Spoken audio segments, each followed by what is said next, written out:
Welcome to Quick Movie Recaps. Spoilers ahead. Watch out, and subscribe. The movie begins with the main character Enola, who introduces herself. She lives with her mother, Eudoria, in Ferntal Hall.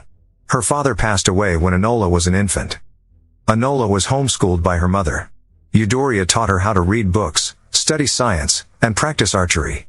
Eudoria has always been a mysterious lady.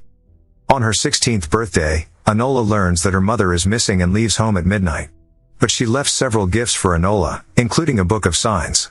Enola receives her brothers at the train station, the legendary detective Sherlock Holmes and elder brother Mycroft. Both came to find out what had happened to their mother. After a long time, the brothers see their young sister. Mycroft is shocked that Enola did not receive formal education. Sherlock searches for clues about Eudoria's absence, believing she went on her own accord. Mycroft wants to send Enola to a finishing school, for which he meets Miss Harrison. Enola argues with Mycroft over the decision, but even Sherlock cannot do anything to prevent it. Enola feels upset and goes outside to sketch, where Sherlock comes to speak with her. She inquires why he was away from home for a long time. Sherlock says he lives a very busy life as a detective. Sherlock encourages Enola to investigate the mystery of their missing mother. Enola starts looking for clues that her mother might left, and luckily, she finds some clues that have a message for her. Enola runs away from her home to solve this mystery and goes to the train station, where she sees a woman looking for her son. Enola sees a young man emerging from a luggage bag overhead when she gets into the train cabin. This boy introduces himself as Viscount Tewkesbury, Marquis of Baselweather. Tewkesbury asks Enola for help. But Enola escapes this problem. After noticing that an assassin named Lindhorn is looking for him, she turns back, realizing that Tewkesbury is in danger. Enola sees that assassin is about to throw Tewkesbury off the train. She hits Lindhorn with a crowbar, and saves Tewkesbury's life. The two then jump off the train to escape Lindhorn. Enola and Tewkesbury run away until they are out of sight. Tewkesbury tells that he is set to take his seat in the House of Lords, but he got nervous and chose to run away after a near-death experience. Next day, Enola and Tewkesbury reached London and parted ways, having strong feelings for each other. Sherlock and Mycroft are making plans to find Enola when Sherlock reads about a disturbance on the train and figures out that his sister is involved. Enola continues searching for her mother, leaving ciphers in the newspapers. She comes across a jiu-jitsu class where she recognizes one of her mother's friends named Edith, and Edith also recognizes Enola. But Edith will not reveal any plans or whereabouts of Eudoria and departs. Enola then finds a scroll that leads him to Limehouse Lane. She goes to Limehouse Lane in hopes of finding her mother. While finding clues in the warehouse, she is found by Lindhorn, who attempts to drown her while trying to find Tewkesbury. Still, Enola fights back and escapes by setting off some explosives.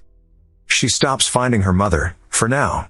She decides to protect Tewkesbury, knowing she loves her and feels some responsibility for his care. Enola costumes herself as a widow and arrives at Tewkesbury's estate, where she meets Tewkesbury's family. But Inspector Lestrade is already working on the case. So, Lady Tewkesbury ends up sending both away. Enola then disguises again as a gardener and starts looking for more clues near Tewkesbury's treehouse. She comes to know Tewkesbury was planning his escape for a long time.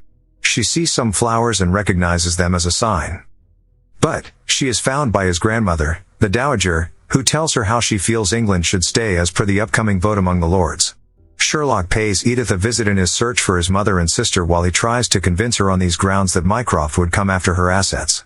Edith asks Sherlock to look out for his investigation obsession and give attention to his family. On the other hand, Inspector Lestrade was also working with Mycroft to find Enola.